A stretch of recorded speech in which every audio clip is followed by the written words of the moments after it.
नमस्कार दोस्तों, grow with Anjani channel में आपका स्वागत है। दोस्तों, आज का जो टॉपिक है, हमारे व्यूअर का कमेंट था कि सर कितने का एसआईपी करें, कितने का एसआईपी करें जो कि 15 साल में 1 करोड़ रुपया बन जाए। यानी कि दोस्तों, हमारे व्यूअर का टारगेट है 1 करोड़ रुपया। कितने साल में? 15 साल में। यानी कि दो चीज कंफर्म है कि 15 साल में हमें 1 करोड़ रुपया बनाना है, तो हमें कितने का एसआईपी करना चाहिए। तो दोस्तों, आज हम लोग इसी टॉपिक पे चर्चा करेंगे और जानेंगे कि हमें कौन सी स्ट्रेटजी से हमें 1 करोड़ रुपया बनाना है। और टाइम आपके पास है 15 साल। तो 15 साल के लिए अगर दोस्तों एसआईपी आप करना चाहते हैं तो, और 1 करोड़ रुपया आपको बनाना है, तो आप जैसा कि जानते हैं कि एसआईपी म्यूचुअल फंड में आपका एसआईपी जो है वो बेस्ट टूल है आपका वेल्थ क्रिएशन करने का। यानी कि आप अपने जीवन में जब 1 करोड़ रुपया बना लेंगे तभी आप फाइनेंशियल फ्रीडम पा सकते हैं आगे के लिए। कि जो एसआईपी होती है आपकी, एसआईपी के आपका जो रिटर्न होता है, फंड का परफॉर्मेंस, मार्केट का रिटर्न, फंड का रिटर्न, जो भी रिटर्न है, रिटर्न के बेस पे ही जो है आप एक अनुमान लगा सकते हैं कि हमारा 15 साल में पैसा कितना बन सकता है। तो यहां दोस्तों सिर्फ आप एक एक्सपेक्ट करके चल सकते हैं, यानी कि एक आप अंदाज अनुमान लगा करके ही आप चल सकते हैं। अगर उस एक्सपेक्ट रिटर्न के हिसाब से आप अगर चलते हैं तो आपका 15 साल में 1 करोड़ रुपया बनने से कोई रोक नहीं सकता है। और आपको इस 15 साल में पूर्णतया आपको पेशेंस रखना है, धैर्यपूर्वक अपनी इन्वेस्टमेंट की जो यात्रा है उसको कंटिन्यू रखना है। तो दोस्तों, आइए देर न करते हुए हम चलते हैं अपने टॉपिक पे और देखते हैं कि हम कितने की एसआईपी से कितना समय में हम 1 करोड़ बना सकते हैं। तो दोस्तों, यहां जो हमारा पहला एक्सपेक्ट रिटर्न है वो 12% है। 12% इसलिए कि जो म्यूचुअल फंड का एवरेजिंग रिटर्न होता है वो एक्सपेक्ट रिटर्न 12% माना गया है, जिससे कि आपको बैंक से, पोस्ट ऑफिस से ज्यादा और बहुत ज्यादा एक्सपेक्ट भी नहीं करना, क्योंकि जितना मार्केट आपका रिटर्न बना सके। तो जो ये एक्सपेक्ट रिटर्न 12% है, ये आदर्श रिटर्न माना जाता है। तो अगर इसके हिसाब से हम देखें तो 25,000 की अगर एसआईपी हम करते हैं 15 साल के लिए, तो 25,000 की एसआईपी से आपका इन्वेस्टेड अमाउंट 15 साल में 45 लाख रुपया बन जाएगा। अब 45 लाख रुपया तो आपका अपना पैसा है, इन्वेस्टेड अमाउंट, मूलधन जिसको बोलते हैं। एसआईपी के माध्यम से कितने की एसआईपी? 25,000 की एसआईपी। तो इसका करंट वैल्यू देखें कि 15 साल में आपका 1 करोड़ 19 लाख 10,869 रुपया आपका यहां बन सकता है। अब दोस्तों यहां देखें कि आपने एक्सपेक्ट रिटर्न 12% किया, तो 12% के हिसाब से तो आपका 1 करोड़ रुपया यहां क्रॉस हो जाएगा। फिर इसमें देखें जो टैक्स भी लगता है, जो टैक्स का जो कैलकुलेशन है वो टैक्स एप्लीकेबल होगा आपका 9,28,281 रुपया। अगर आप एसआईपी चलाएंगे तो एसआईपी में दोस्तों आप जानते हैं कि एलटीसीजी और एसटीसीजी दोनों प्रकार के आपके टैक्स लगेंगे। तो यहां जो टैक्स का कैलकुलेशन है वो यहां देखें टैक्स एप्लीकेबल होगा। अगर टैक्स के भी घटा देंगे तो भी आपका 1 करोड़ रुपया बनने से कोई रोक नहीं सकता है। तो यहां आपका हो गया एक्सपेक्टेड रिटर्न 12% के हिसाब से। अब दोस्तों हम देखते हैं कि अगर हम एक्सपेक्टेड रिटर्न थोड़ा बढ़ा दें, यानी कि रिटर्न को अपने बढ़ा के अगर एक्सपेक्ट करते हैं 15% करते हैं, तब कितना का एसआईपी हमें करना पड़ेगा। अगर आप 15% रिटर्न मान के चलते हैं एक्सपेक्ट करके, तब आप अगर 20,000 की ही एसआईपी अगर करते हैं, यानी कि एसआईपी का अमाउंट आप कम कर सकते हैं, क्योंकि आपके पास टाइम वही है 15 साल और आपको 1 करोड़ बनाने हैं। तो यहां आप अगर एसआईपी का अमाउंट घटा देंगे, यानी 20,000 कर देंगे, तो 20,000 की एसआईपी से 15 साल में जो इन्वेस्टेड अमाउंट आपका होगा वो 36 लाख रुपया होगा। यानी कि 36 लाख रुपया आपका अपना पैसा है, मूलधन है आपका 15 साल में, जिसका करंट वैल्यू 15% के हिसाब से 1 करोड़ 23,47,117 रुपया आपका यहां बन सकता है। तो यहां भी देखें दोस्तों, अगर आप 20,000 रुपए की भी एसआईपी करते हैं तो भी आपका 15 साल में यहां 1 करोड़ रुपया का टारगेट अचीव हो सकता है। और इसमें जो टैक्स एप्लीकेबल होगा वो 10,95,702 रुपया आपका टैक्स भी लग सकता है, और जो टैक्स आपका है वो एलटीसीजी और एसटीसीजी होगा। तो यहां अगर हम टैक्स को भी घटा के देखें तो भी आपका 1 करोड़ रुपया बनता नजर आ रहा है।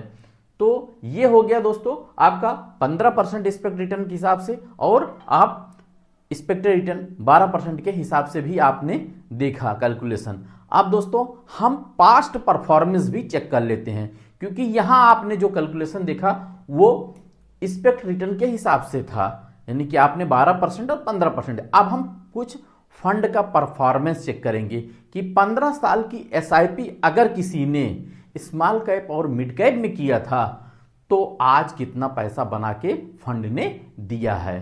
तो दोस्तों कितने से, यही इतना जितना आपने कैलकुलेशन में देखा, 20,000 की एसआईपी और 25,000 की एसआईपी, इसी दोनों का हम कैलकुलेशन 15 साल का देखेंगे। तो दोस्तों चलते हैं हम अपने डेटा शीट पे और डेटा से समझेंगे कि कितना हमारा पैसा बन सकता है, यानी कि पीछे पास्ट में हमको बना के दिया है फंड ने। हम पास्ट परफॉर्मेंस पे हैं, यानी कि हम पिछले रिकॉर्ड से तुलना करेंगे कि आज के अगर 15 साल पहले किसी ने 25,000 रुपए की एसआईपी मिड कैप में किया था तो आज रिजल्ट क्या है।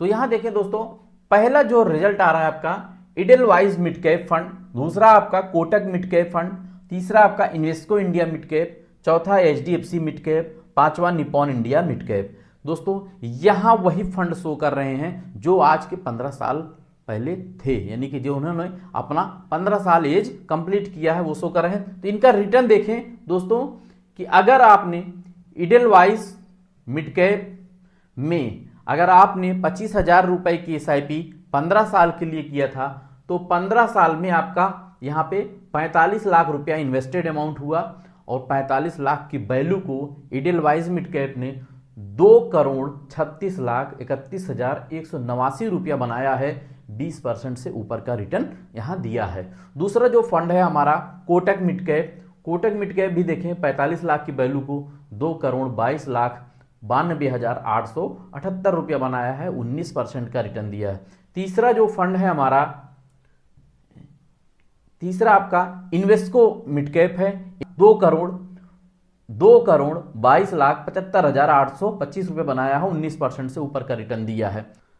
चौथा जो फंड है हमारा HDFC mid cap fund, HDFC mid cap fund भी 2,20,97,598 रुपये बनाया है, 19% का रिटर्न दिया है। और पांचवा जो फंड है आपका Nippon India mid cap fund भी 18% से ऊपर का रिटर्न दिया है, 45 लाख की वैल्यू को 2,09,78,428 रुपया बना के दिया है। तो ये दोस्तों आपने देखा कि ये आपका पास्ट डेटा है, यानी कि जो आपको रिटर्न दिख रहे हैं ये रिटर्न ऊपर नीचे हो सकते हैं, रिटर्न भविष्य में आगे देगा या नहीं देगा ये मार्केट और फंड के परफॉर्मेंस के ऊपर है। रिटर्न दे भी सकता है और नहीं भी दे सकता है। दोस्तों हम ये देखते हैं कि 15 साल के लिए अगर हमने स्मॉल कैप में किया था 20,000 की एसआईपी, आपने एक 25,000 का कैलकुलेशन देखा था, एक 20,000 का, अब यहां हम 20,000 का कैलकुलेशन देखेंगे। अब यहां दोस्तों हम स्मॉल कैप फंड का डाटा देखेंगे और 15 साल का हम डेटा देखेंगे कि अगर हम 20,000 रुपए की एसआईपी 15 साल के लिए निपॉन इंडिया स्मॉल कैप में किया था, या एसबीआई स्मॉल कैप में किया था, या डीएसपी स्मॉल कैप में किया था, या क्वांट स्मॉल कैप में किया था, तो इस फंड ने 15 साल की एसआईपी में कितना फंड आज बना के दिया है। तो पहला हम देखेंगे निपॉन इंडिया स्मॉल कैप, दूसरा एसबीआई स्मॉल कैप। तो यहां देखें जो आपका ये है, यहां 20,000 की एसआईपी से 15 साल में आपका 36 लाख रुपया इन्वेस्टेड अमाउंट हुआ, और 36 लाख की वैल्यू को निपॉन इंडिया स्मॉल कैप ने 2,35,32,157 रुपया बनाया है, 22% का इस फंड ने रिटर्न अभी तक 15 साल में एसआईपी में दिया है। और दूसरा जो फंड है आपका SBI mutual fund, SBI small cap fund जो है आपका 36 लाख की वैल्यू को 1,90,00,000 10,842 रुपया बनाया है, 20% का रिटर्न दिया है। तीसरा जो स्मॉल कैप फंड है वो है आपका, तीसरा आपका डीएसपी स्मॉल कैप फंड है। डीएसपी स्मॉल कैप भी आपका 36 लाख की वैल्यू को 1,82,30,959 रुपया बनाया, 19% का रिटर्न दिया है। तो यहां देखें जितने स्मॉल कैप हैं 19%, 18%, 18%, 17%, 17%, 16%, 15%, तो ये लास्ट में जो आपका आया वो 15%, यानी कि 15 साल की एसआईपी में आपका 15% का रिटर्न जो है फंड ने दिया है। तो ये दोस्तों, ये जो हमारा वीडियो है आपके ओनली एजुकेशनल पर्पज से है। दोस्तों, ये जो डेटा आप देख रहे हैं ये पास्ट परफॉर्मेंस है, रिटर्न आगे दे भी सकता है, रिटर्न ऊपर नीचे भी हो सकता है। म्यूचुअल फंड में रिटर्न की कोई गारंटी नहीं होती है, इसलिए आप डेटा से आपको एक अच्छी जानकारी मिलेगी और हमारा ये उद्देश्य है कि आपको एक अच्छी से अच्छी जानकारी मिलती रहे। दोस्तों, कमेंट करके बताइएगा कि आपकी कितने की एसआईपी चल रही है, और कोई भी क्वेश्चन है तो आप कमेंट करके आप हमसे पूछ सकते हैं। दोस्तों, मेरा वीडियो अगर अच्छा लगे तो एक लाइक करिएगा, शेयर करिएगा और हमारे चैनल को सब्सक्राइब कर हमें सपोर्ट करिएगा। थैंक यू सो मच दोस्तों। जय हिंद, जय भारत।